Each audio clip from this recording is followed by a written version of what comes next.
சரிங்க சார். இப்போ அந்த பிசினஸ் வந்து மினிமம் பார்த்தீங்கன்னா, ஒரு 2 லேக்ஸ் இருந்தாலும் நம்ம வந்து ஒரு 2 மிஷின், 3 மிஷின் போட்டு தரலாம். திறமை இருக்கும். ஓகே. இந்த மிஷின் வந்து செகண்ட்ஸ்லயே கிடைக்குங்களா? செகண்ட்ஸ்லயே கிடைக்கும். எங்க கிடைக்கும் சார் அவைலபிள்? செகண்ட்ஸ்ல வந்து பாத்தீங்கன்னா மில்லர் ஸ்டாப்னு இருக்கு. திருப்பூர்ல புது பஸ் ஸ்டாண்ட்ல இருந்து எடுத்துட்டீங்கன்னா மில்லர் வரைக்கும் இந்த மிஷின்ஸ் இருக்கு. நம்ம போய் நம்ம டேஸ்ட்டுக்கு எடுக்கணும். என்ன பட்ஜெட் வருங்க சார்? பட்ஜெட் பாத்தீங்கன்னா ஒவ்வொரு மாடலுக்கும் ஒவ்வொரு ரேட் இருக்கு, ஒவ்வொரு கம்பெனிக்கு ஒவ்வொரு ரேட் இருக்கு. இப்போ சிறுபா வந்து எடுத்துட்டீங்கன்னா இ மாடல் எடுத்துட்டா எப்படி ஒரு 22 ரூபா 20 ரூபா வரும்.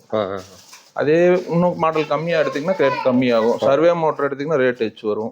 கிளச் மோட்டர் எடுத்தா ரேட் கம்மி வரும். எப்படி நம்ம இந்த வந்து ஆர்டர் வந்து நம்ம எப்படி வாங்க முடியும் சார்? ஒவ்வொரு ரெக்கமெண்ட்ல தான் போய் வாங்க முடியும். நம்ம ரெக்கமெண்ட் கம்பெனி இப்போ வந்து திருப்பூர்ல யாராவது இருக்கணும், அந்த கம்பெனிக்கு நம்ம அவங்களை ஜாயின் பண்ணி விடணும். அவங்க ரெக்கமெண்ட் பண்ணி நம்மளுக்கு கட்டு சப் ஆர்டர் தான் நம்ம வாங்கணும் இல்லைங்களா? அவங்களால முடியாது. ஆமா, நம்மளுக்கு கொடுப்பாங்க. இதுக்குன்னு இல்லை, அவங்க கட்டிங் வெட்டி வெளியே கொடுக்குற யூனிட் தான். அவங்க மேலே மிஷின் எல்லாம் போட்டிருக்க மாட்டாங்க. இந்த மாதிரி ஒரு 50 ஒரு கம்பெனி பார்த்தீங்கன்னா ஒரு 50 கம்பெனி கட்டு கொடுப்பாங்க.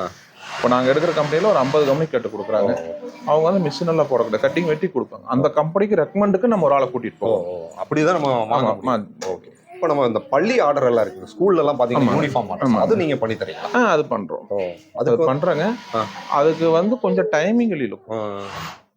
இது மாதிரி அது பண்ண முடியாது. அது வந்து பாத்தீங்கன்னா அதிகபட்சம் ஒவ்வொரு பீஸுக்கும் ஒவ்வொரு அளவுகள் இருக்கு. சரிங்க சார். இதுல அப்படி இல்லைங்க. ஒரு சைஸுக்கு ஒரே அளவு, ஒரே இது. ஒரு 5000 பீஸ்னா ஒரு 3000 பீஸ் ஒரு சைஸ் வரும். அப்புறம் 3000 பீஸ் இப்படி ஒரு சைஸா வரும். ஆனா அது வந்து ஒவ்வொருத்தருக்கும் ஒவ்வொரு அளவு இருக்கிறதுனால தைக்கிறது கொஞ்சம் லேட் ஆகும்.